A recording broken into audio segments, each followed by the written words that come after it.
Hello everyone, I'm Alicia. Welcome to my Beautiful Nights channel. For this video, I thought I would show you guys the design that I made with Softflex Company's monthly mystery design kit. The theme was called Amalfi Coast, and this is what I made with it. And this subscription box was a little different for me. When I sat down to play with this, like I wanted to play with this really bad, but I've had so much stuff to do before I got to work with this box.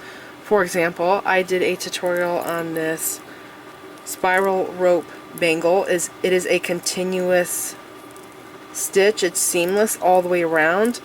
I wanted to do this stitch and I tried to see if anybody else had figured out how to make it continuous. Could not find a tutorial on how to make it continuous, so I figured it out. And I also did it in colors for the 4th of July and America's birthday. If you did not see this tutorial, I'll put a picture up because the title of the video is in that picture. And if you want to learn how to make this bracelet, you can go and watch that tutorial and learn how to do it. Now in the tutorial, I showed how to do it with the patriotic colors, right? But I also did a YouTube short showing how I did it with this colorway. So if you go to my YouTube channel, go to shorts, you will see the short video for this one here. Alright, so I did that, and then I was trying to edit that giant video on those 5 boxes of jewelry findings, the antique vintage jewelry findings, and the video was like corrupt. It was almost 2 hours long. I had to edit in like 3 parts and then edit all those parts together, and it was just crazy. Anyways, I haven't really had much time to work on this, but when I sat down to work on this, I sat down for maybe less than an hour and came up with this design, which is usually not like me. Usually when I design jewelry, I will sit down for several hours, but I'm not just designing, I'm also watching TV, you know, and doing other things.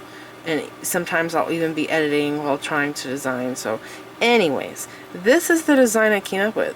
It was the first design I came up with. I didn't have to change it in any way, and I really liked it. It's a longer necklace, and usually when I make longer necklaces like this, what I do is actually make it upside down so that the wires will come down here, and then I will either hide the crimp somehow in the front or somehow in the back. But when I did this one, I was like, I can't hide the crimp. I'm gonna have to put a clasp in this. So really the clasp is not necessary for this necklace because it is so long that you can slide it over your head, but I could not figure out how to crimp it without the clasp because of how it looked. I could have, I guessed, crimped it back here, which I have done before, but I just wasn't happy with how it looked, and so yeah, I thought, you know what, I'll just put a darn clasp in it. But anyways, this bead, by the way, everything that I got in here, only thing I used from my stash was this split ring. Okay, everything here is from the box. Some of my favorite beads in the box, believe it or not, were this bead right here. Or was this bead right here. It's a clear, I've seen it called corrugated rondelle, as a twisted look. I love this bead. Some people might think I'm strange for liking this bead as it being my most favorite for this box, or this kit. It's not a box, but it was. I love it. And I also love the lampwork bead. It has like 3D flowers on it, and I had to use this as my center. And it's actually not really center drilled. It's a little diagonal, but it was fine because of how it sits in the necklace. See that? See how it's not really centered? That doesn't matter. It actually works best. I kind of wanted to turn it this way and have like a tassel coming out the bottom, but because it had a weird hole, I thought, you know what, it wants to be strung this way, that's how we're going to do it. So that's what I did. Now I did really want to use the lemon charms, but I did not. I guess I could have made some simple earrings with them, but I haven't really had the time to play around too much. I also was thinking about trying to use the button, but the button is mostly black, and there's no black in, you know, the rest of the kit, so I kind of drifted away from that. I didn't want to do that. But I also kind of wanted to use these, but those there are just so awesome for weaving. I would have rather used them in a weaving design like those flower rings that I did back in the day. I think those are the same size daggers. I would like to make another one of those. That is a tutorial, by the way. You can go watch that. but I decided to leave those for future use with weaving flowers and just do these beads. So let's real quick go over my pattern. My pattern's very simple. I tried this on. It looks so pretty on.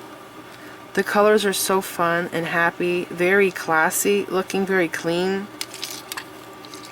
Okay.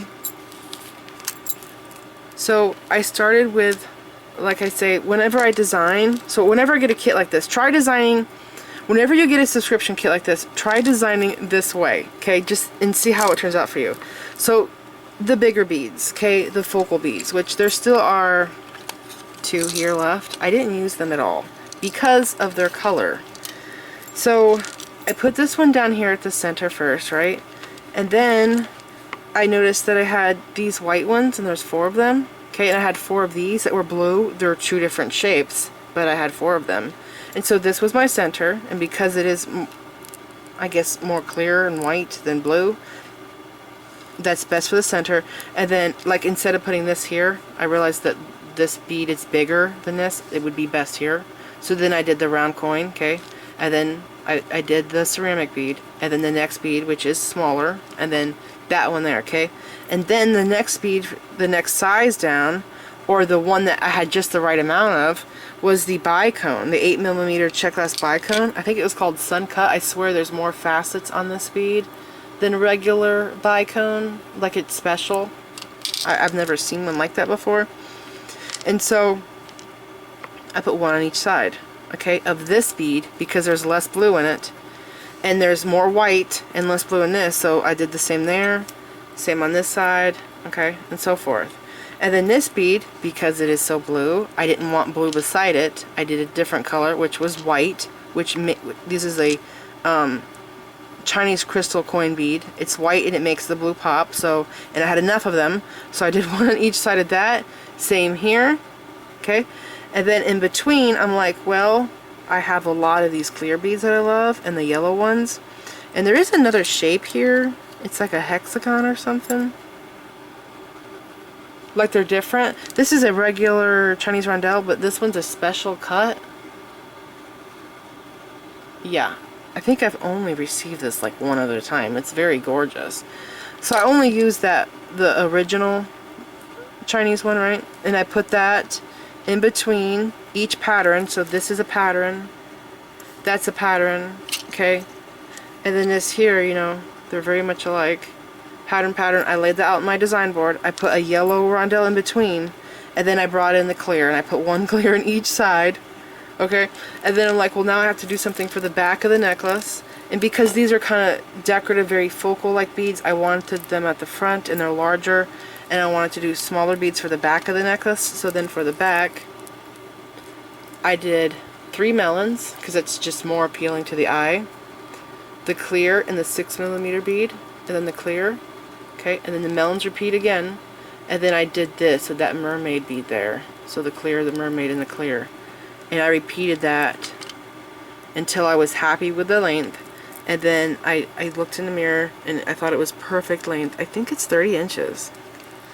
And then I came back and I put the rhinestone rondelles on the sides there, and then I did that little snowflake looking bead.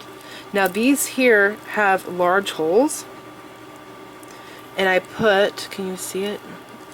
Let me show you. Right there. I put a bugle bead. Right here, I have them in my drawer over here. This here bead to fill the hole, because the holes are so large, it prevents it from wiggling around a whole bunch. It kind of like stabilizes it in place. Now I did leave room, of course, so if you come back here, or if you come, actually you see it more in the front, if you come to the front and you pull this apart, you will see that I have a gap, and you want that. It's like 1/8 of an inch of gap there, okay? So when you lay it down, you don't see that gap at all. This is relaxed. So how long ago? Maybe 3 months ago, I made a necklace with knotting. Not knotting in between the beads, but I strung up the beads, right? And then down here I tied a knot. I'll put a picture up of the necklace. I made that too tight, and when I wore it, it was pulling my hair.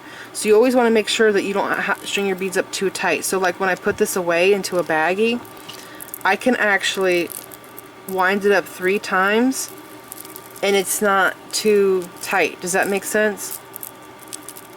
Yeah. So, like whenever I make a bracelet, whenever I string a bracelet, I always string the bracelet into a circle, okay? And I clip it shut, and then I put my last crimp on, and I'm adjusting the crimp to make sure that it's not too stiff, because when you go to put the bracelet on, if it's too stiff, it won't want to clip on to the ring. Makes sense? So yeah, you always want to leave a little bit of spacing in your necklace so it's not too tight, and also it's really hard on the beads. You can actually make the beads chip rubbing up against each other. But that is it. I hope you guys enjoyed this little tutorial, and I've talked about how I designed before with these kits, but try it yourself. Try first designing with the larger beads because they're like the focal point, right, of the necklace, and then playing with the numbers, putting them in between your beads. And I always like to have like a front thing going on. You can see how this is the front of the necklace, and then this is at the back. But when I wear this, you also see this here. Like, this is not hidden behind the back. You do see some of this. Does that make sense?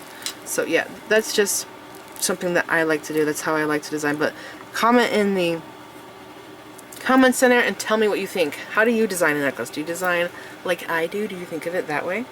So this is it. I hope you guys enjoyed this little project share here. And I will be back again with another video. Thanks for watching. Please like this video.